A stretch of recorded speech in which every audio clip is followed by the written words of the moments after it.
Madame, Monsieur, bonsoir, bienvenue dans ce 20h. Tout de suite, les titres.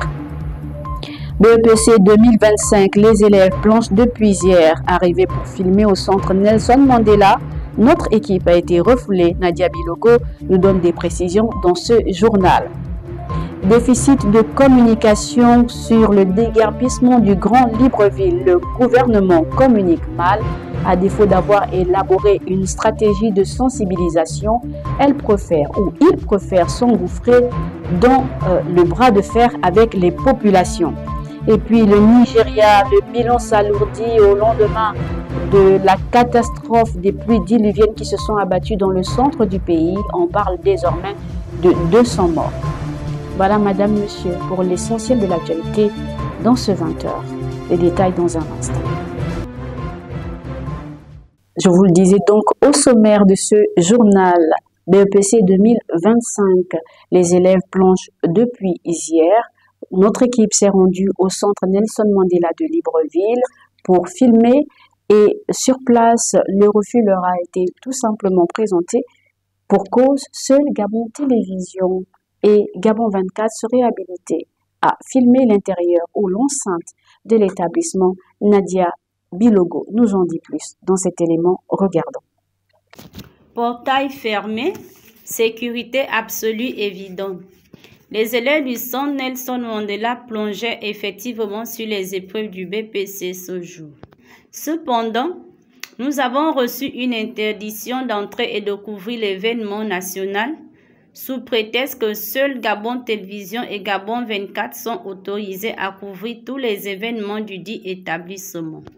Une mesure assez étonnante quand on sait que le paysage audiovisuel gabonais est composé de dizaines de chaînes privées, audiovisuelles, écrites, digitales. Est-ce à dire qu'elles ne comptent pas ou n'auraient pas elles aussi le droit à l'information? Il serait convenable pour les autorités compétentes de revoir cette mesure. Si nous savons que cet établissement fleuret de l'excellence au Gabon ne visait aucunement une action malsaine. Notre interpellation également sans méchanceté vise à amener ce dernier et de toute autre structure avec les mêmes principes à un peu plus de souplesse. BEPC 2025 encore, ce qu'il faut surtout retenir, c'est que pour le Gabon a présenté donc 40 091 candidats répartis dans 124 centres sur toute l'étendue du territoire national. C'était l'autre titre à la une de ce 20h, déficit de communication du gouvernement. Au lieu d'avoir opté pour une stratégie de sensibilisation au départ, il s'engouffre désormais dans un bras de fer avec les populations, ce qui passe mal, nous dit Marquis Edzan. Regardons son reportage. Le gouvernement communique mal, et c'est peu de le dire. Le déficit communicationnel de l'appareil étatique est souvent révélé par des situations telles les déguerpissements à pleine répit. En lieu et place d'une communication maîtrisée, suffisamment explicite et empreinte de pédagogie, le gouvernement choisit plutôt de bomber le torse face au tollé général suscité dans l'opinion. Au chapitre des lacunes communicationnelles du gouvernement figure notamment l'absence de calendrier d'exécution, le timing idéal pour lancer tel projet et annoncer tel autre, le bâton trop souvent privilégié au détriment de la carotte, le mépris du peuple au nom duquel l'on dit pourtant travailler. Du grain à moudre pour une certaine opposition qui n'en demandait pas tant, et l'image du président de la République qui s'en retrouve écornée.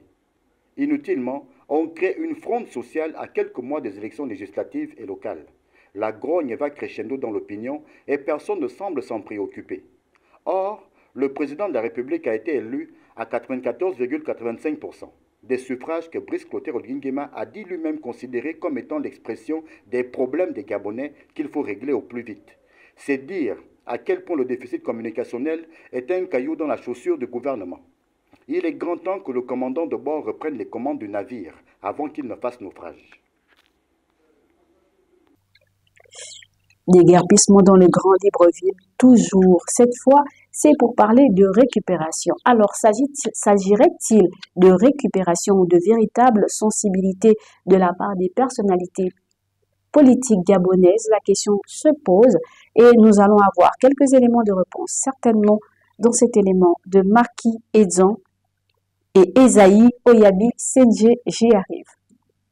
La récupération. Un art qu'affectionnent les hommes politiques gabonais en manque de popularité. Scrutant l'horizon, épiant les moindres dérapages politico-socio-économiques, ils sautent sur la première occasion pour casser du sucre sur le pouvoir exécutif.